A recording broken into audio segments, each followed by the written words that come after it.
এইরকম বৃষ্টির ওয়েদারে সন্ধ্যাবেলা এরকম একটা আইটেম খাওয়া যেতেই পারে। তাহলে চলো তোমাদের সাথে আজকে শেয়ার করছি ফিশ ফ্রাই রেসিপি।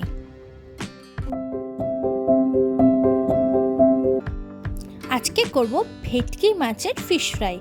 ভেটকি মাছটা একদম দেখো সরু পাতলা পাতলা করে কাটিয়ে আনা হয়েছে। মাছটাকে আমি প্রথমে ভালো করে জল দিয়ে ধুয়ে নিয়েছি। এরপর আমি এটাতে দিয়ে দিচ্ছি দেখো লেবুর রস। এখানে আমি 4টে লেবুর টুকরো রেখে দিয়েছি, 2টো লেবুকে 4 টুকরো করে তার রসটা আমি পুরো মাছের মধ্যে মিশিয়ে দেবো। লেবুর পর আমি এবার দিয়ে দিচ্ছি লবণ। লবণ দিয়ে মাছের পিসগুলোকে ভালো করে মাখিয়ে নেব। এরপর এখানে আমি বাটিটার মধ্যে জল দিয়ে দিচ্ছি, নর্মাল জল দিয়ে দেবো। জলটা এতটাই দেবো যাতে মাছগুলো জলের মধ্যে ভিজে থাকুক। এবার কথায় আসছে কেন মাছগুলো ভিজিয়ে রাখবো, যাতে মাছের চর্বিগুলো বেরিয়ে আসে। তাহলে চলো জল দিয়ে কিছুক্ষণ মাছগুলোকে ভিজিয়ে রাখি। বেশ খানিকক্ষণ পরে আমরা মাছের জলগুলো দেখো ভালো করে জলটা ঝরিয়ে নিচ্ছে, যাতে মাছের মধ্যে কোনো জল না থেকে যায়। আর তোমাদের বলেছিলাম চর্বিগুলো বেরিয়ে যাবে, তো দেখো মাছের মধ্যে যে এক্সট্রা তেল বা চর্বিটা ছিল এই জলের মধ্যে দিয়ে সেটাও বেরিয়ে যাবে।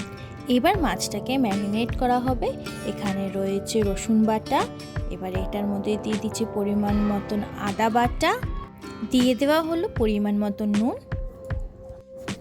এরপরে ধনে আর পুদিনা পাতার পেস্টটা দিয়ে সামান্য একটু পরিমাণ চিনি দিয়ে আবার এই মাছের পিসগুলোকে ভালো করে মাখিয়ে রাখবো।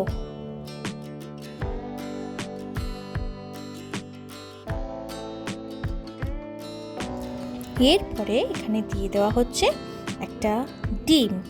ডিমটাকে সম্পূর্ণ মাছের সাথে মাখিয়ে রাখবো।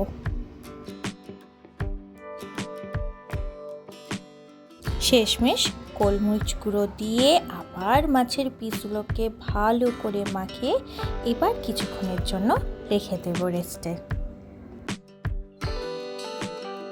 এবার তৈরি করা হচ্ছে আমাদের ব্যাটারের মধ্যে লেগেছে জল, পরিমাণ মতন কর্নফ্লাওয়ার, নুন আর গোলমরিচ গুঁড়ো। আপনি কর্নফ্লাওয়ারের জায়গায় অ্যারারুটও ইউজ করতে পারেন। ব্যাটারটা তৈরি হয়ে গেলে মাছটাকে প্রথমে ব্যাটারের মধ্যে ভালো করে 2 পিঠ ভিজিয়ে তারপরে বিস্কুটের গুঁড়ো দিয়ে ভালো করে কোটিং করে নেওয়া হলো। বিস্কুটের গুঁড়ো দিয়ে ভালো করে মাছটাকে পুটিং করা হয়ে গেলে দেখো চারদিকটা শেপ করে নেওয়া হচ্ছে, যাতে মাছটাকে ভেজে খুব সুন্দর লাগে। এই রেসিপিটা কিন্তু আমার এই বন্ধুটারই, আমি শুধু তাকে একটু হেল্প করে দিয়েছিলাম। চলো তাহলে বাকিটা শেয়ার করি। আর কি করা হয়েছিল এই ফিশ ফ্রাইয়ের জন্য। বিস্কুটের কোটিংটা ঠিকঠাক করে দেওয়ার পর তাকে শেপ করে আনার পরে দেখো আমাদের ফিশ ফ্রাই ভাজার জন্য রেডি। বাকি মাছগুলো সে একইভাবে রেডি করে নিয়েছে। এবার চলো চটপট গরম তেলের মধ্যে এই ফিশ ফ্রাইগুলো ভাজা যাক।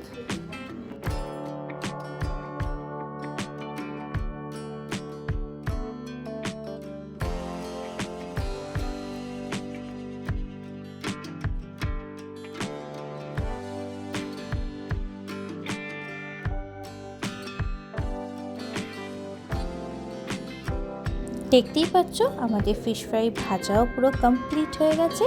এবার একটা প্লেটে করে সার্ভ করলেই হয়ে যাবে। ব্যাস রেডি হয়ে গেল আমাদের ফিশ ফ্রাই। ভিডিওটা কেমন লাগলো অবশ্যই কমেন্ট সেকশনে জানাবে। ভালো লাগলে লাইক কমেন্ট শেয়ার করে দেবে। এখনের জন্য টাটা, ভালো থেকো, সুস্থ থেকো।